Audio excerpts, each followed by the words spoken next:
बात करेंगे यहाँ पर उत्तर प्रदेश की, जहां पर मुख्यमंत्री योगी आदित्यनाथ ने हिंसा करने वालों को, दंगाइयों को कड़ी चेतावनी यहाँ पर दे डाली है। मुख्यमंत्री योगी आदित्यनाथ ने कहा है कि उपद्रव करने वालों को कीमत चुकानी पड़ेगी। विकास में अगर बाधा डाली गई तो बाधा डालने वालों का विनाश तय है। तो एक्शन में यहाँ पर योगी सरकार नजर आ रही है। वो लोग जो उत्तर प्रदेश में हंगामा कर रहे हैं, दंगा करने की कोशिश कर रहे हैं, उनको यहाँ पर मुख्यमंत्री ने सीधी चेतावनी दी है। एक तरफ विकास अनवरत आगे बढ़ रहा है और दूसरी तरफ विकास की प्रक्रिया में बाधक कुछ तत्व ऐसे भी हैं जिन्हें विकास अच्छा नहीं लगता है। जिन्हें विकास अच्छा नहीं लगता है वे कहीं न कहीं विकास में व्यवधान पैदा करते हैं। उत्सव के समय उपद्रव पैदा करना चाहते हैं। वे लोग अराजकता को अपना जन्मसिद्ध अधिकार समझते हैं और उन्हीं लोगों को चेतावनी देने की दृष्टि से आज मैं बलरामपुर में भी आया हूं। यही कहने के लिए आया हूं, यही कहने के लिए आया हूं। अगर विकास में बाधक बनोगे और विकास की योजनाओं को उपद्रव और अराजकता के माध्यम से बाधित करोगे तो ये मान करके चलिए कि ये विकास पहले उनके विनाश का कारण बन जाएगा। पर्व और त्योहारों के उत्सव और उमंग में अगर कहीं उपद्रव करने का कार्य किया तो ये उपद्रव की कीमत उनको चुकानी पड़ेगी कि आने वाली पीढ़ियां उनकी याद करेंगी कि कैसे होता है, क्या कीमत चुकानी होगी। और इस वक्त एक और बड़ी खबर आ रही है। यहाँ पर मुख्यमंत्री योगी की तरफ से कहा गया है कि गजवाए हिंद की साजिश बर्दाश्त नहीं की जाएगी। कुछ लोग भारत में गजवाए हिंद का सपना देख रहे हैं। उन्होंने कहा कि कुछ लोग भारत विरोधी काम कर रहे हैं और जो गजवाए हिंद का सपना देखेंगे उनका जहन्नुम का टिकट कटेगा। उमंग के उत्सव में कहीं पर अगर अराजकता पैदा करने का और उपद्रव पैदा करने का कुत्सित प्रयास किया तो मान करके चलिए कि ये रास्ता उनका सीधे नरक में जाने का होगा, सीधे नरक में। कुछ लोग रहते भारत में हैं लेकिन गजवाए हिंद का नारा लेकर के भारत के अंदर राष्ट्र विरोधी गतिविधियों को बढ़ावा देने का कुत्सित कार्य कर रहे हैं। गजवाए हिंद हिंदुस्तान की धरती पर नहीं होगा। गजवाए हिंद की कल्पना करना भी और उसका सपना देखना भी जहन्नुम में जाने का टिकट का रास्ता पैदा कर देगा। तो यहां पर सुना आपने योगी आदित्यनाथ को, सीधे यहां पर वो अल्टीमेटम देते हुए नजर आ रहे हैं। उपद्रव करने वाले सीधे नरक में जाएंगे। अराजकता अपना अधिकार समझने वालों को अपनी गलतफहमी दूर करनी चाहिए। लोग आज भी किसी गलत मंशा के साथ जी रहे हैं। जो लोग आज भी ये मानते हैं कि अराजकता उनका जन्मसिद्ध अधिकार है, उनको अपनी गलतफहमी दूर कर देनी होगी। वो अपनी गलतफहमी दूर कर ले। वह समय गया जब समाजवादी पार्टी की सरकार हुआ करती थी, कांग्रेस की सरकारें हुआ करती थी।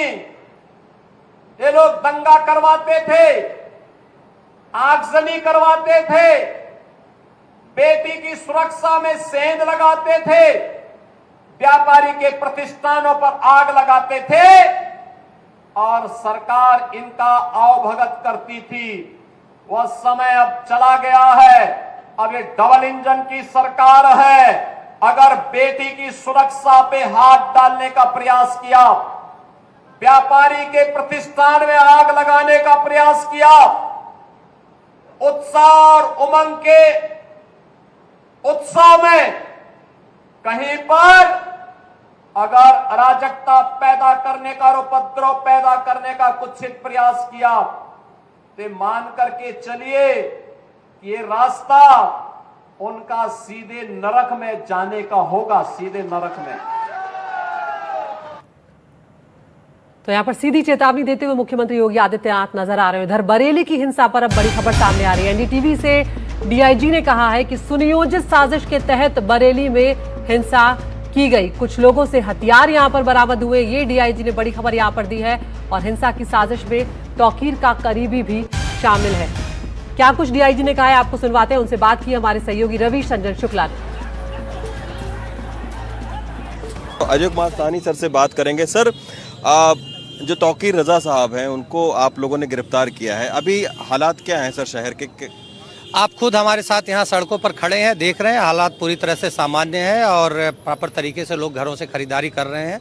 त्यौहार है, नवरात्रि चल रही है और सारे लोग मार्केट में हैं, सभी चीज़ें सामान्य है, बहुत बेहतर तरीके से चीज़ें चल रही हैं। नेट को भी बंद कर दिया गया है बताया जा रहा है। कुछ सूचनाएं मिली थी, जिन सूचनाओं के आधार पर कुछ कार्रवाइयाँ पहले से थी कि हमें करी जानी है, पर चीज़ें सामान्य हो गई हैं तो धीरे धीरे सारी चीज़ें हम सामान्य कर रहे हैं। अच्छा, एक चीज़ और पता लगी है सर कि आप ही लोगों ने बताया कि व्हाट्सएप कॉल के जरिए नदीम नाम के एक शख्स ने कई सारे लोगों को बुलाया और वहाँ से पिस्टल की भी बरामदगी हुई है, तमंचे की बरामदगी हुई है, खोखा का बरामद हुआ है। तो किससे क्या असर लगता है?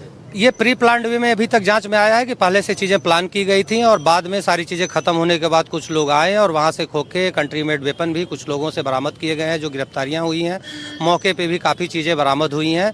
जहां तक ये नदीम शख्स का जिक्र कर रहे हैं, ये आईएमसी से रिलेटेड संभवतः कोई व्यक्ति है। इसके द्वारा भी जो हमारी जाँच में तथ्य में सामने आया है कि सभी को भड़काने में और बुलाने में इसकी भूमिका भी थी और इसका नाम भी FIR में पंजीकृत है। वर्तमान में ये फरार है और अगर ये पुलिस का सहयोग नहीं करता, अपना पक्ष नहीं रखता है या न्यायालय के सामने अपना पक्ष नहीं रखता है तो इसके ऊपर फिर पुरस्कार घोषित करके जो अग्रिम विधिक कार्रवाई होती है वो कार्रवाई की जाएगी। अच्छा सर, अभी भी कुछ लोगों के खिलाफ में कार्रवाई हो सकती है क्या इस मामले में? जी बिल्कुल, इसमें काफ़ी लोग अभी अज्ञात में हैं। अभी चूंकि कल का ही मामला है, इन्वेस्टिगेशन एक लंबी प्रोसेस है। अभी हमें FSL से रिपोर्ट मंगानी है, बहुत सारे एविडेंस और कलेक्ट करने हैं। 22 पुलिसकर्मी घायल हुए हैं, उनका अभी मेडिकल हुआ है, इलाज हुआ है। अभी ये प्रोसेस चलेगी और इसमें जो भी लोग सामने आएंगे ऑडियो वीडियो फुटेज पे अभी सब पे कार्रवाई की जाएगी। निश्चित तौर पर डीआईजी अजय कुमार साहनी सर हैं जो कि बता रहे हैं कि स्थिति अभी सामान्य है। तो यहाँ पर आपने सुना बरेली के डीआईजी को अजय कुमार साहनी जो कह रहे हैं कि अभी बहुत कुछ सामने आना बाकी है इस पूरे मामले में। और अब बरेली हिंसा को लेकर पिछले 24 घंटों में मुख्यमंत्री योगी 3 बार बयान दे चुके हैं। मुख्यमंत्री योगी ने दंगाइयों को यहाँ पर साफ चेतावनी भी यहाँ पर दे डाली है। तो क्या कुछ उन्होंने कहा है वो भी हम आपको यहाँ पर सुनवाते हैं। जब बुत परस्ती का विरोध करते हैं, उससे नफरत करते हैं और दूसरी तरफ आई लव मोहम्मद कह करके अव्यवस्था और आगजनी तोड़फोड़ का सहारा ले रहे हैं।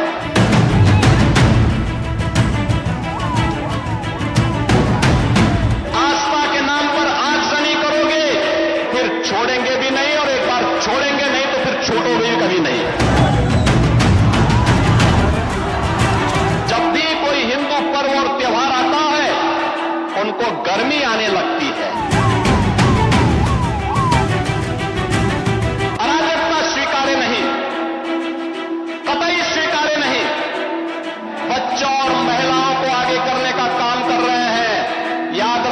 इसकी भारी कीमत चुकानी पड़ेगी उनको।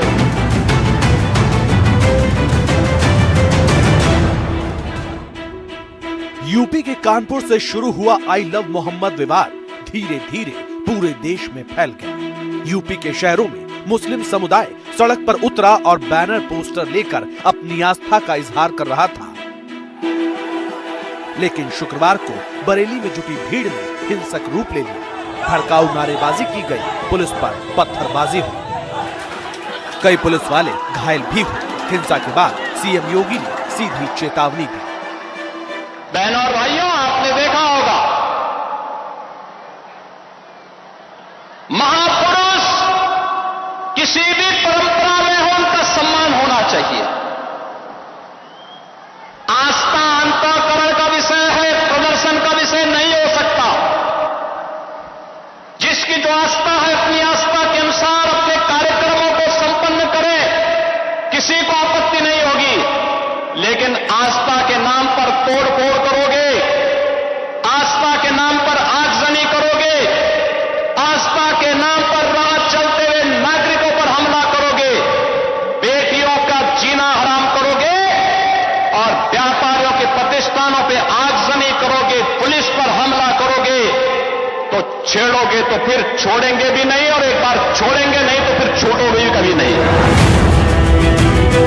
आस्था के नाम पर हिंसा करने वालों पर सीएम योगी सख्त। योगी ने कहा कि हिंदू त्योहारों के दौरान कुछ लोगों को शांति अच्छी नहीं लगती। जब भी कोई हिंदू पर्व और त्योहार आता है उनको गर्मी आने लगती है और उनकी गर्मी को शांत करने के लिए हमें पेंटिंग का सहारा लेना पड़ता है। बहनों और भाइयों, आपने देखा होगा महापुरुष किसी भी परंपरा में हो उनका सम्मान होना चाहिए। आस्था अंतःकरण का विषय है, प्रदर्शन का विषय नहीं हो सकता। और अब कानपुर की बात करते हैं, जहां पर हिंसा जब हुई तो उस मामले में एक आरोपी यहां पर गिरफ्तार किया गया है। जुबैर नाम है इस आरोपी का और मुख्य आरोपी ये बताया जा रहा है कानपुर में जो हिंसा हुई उसका।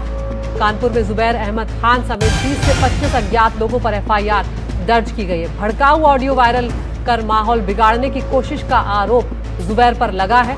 हालांकि पुलिस और खुफिया विभाग की सतर्कता के चलते एक बड़ी घटना होने से यहां पर टल गई है। तो आरोपी जुबैर अब सलाखों के पीछे, उसकी तस्वीरें हम यहाँ पर आपको दिखा रहे हैं। पुलिस ने समय रहते स्थिति को संभाल लिया है। यहाँ पर इस मामले में एक नामजद समेत 25 अज्ञात लोगों के खिलाफ रिपोर्ट दर्ज की गई है। ये घटना कानपुर के रेल बाजार थाना क्षेत्र के सुजातगंज की है, जहां पर एक एफआईआर जो दर्ज कराई गई उसमें 26 सितंबर को जुमे की नमाज के बाद अजमेरी मस्जिद के पास होटल पर जुबैर अहमद खान और जुबैर गाजी नामक व्यक्ति ने भड़काऊ ऑडियो वायरल कर रहा था और अब इस जुबैर की यहाँ पर गिरफ्तारी हो गई है।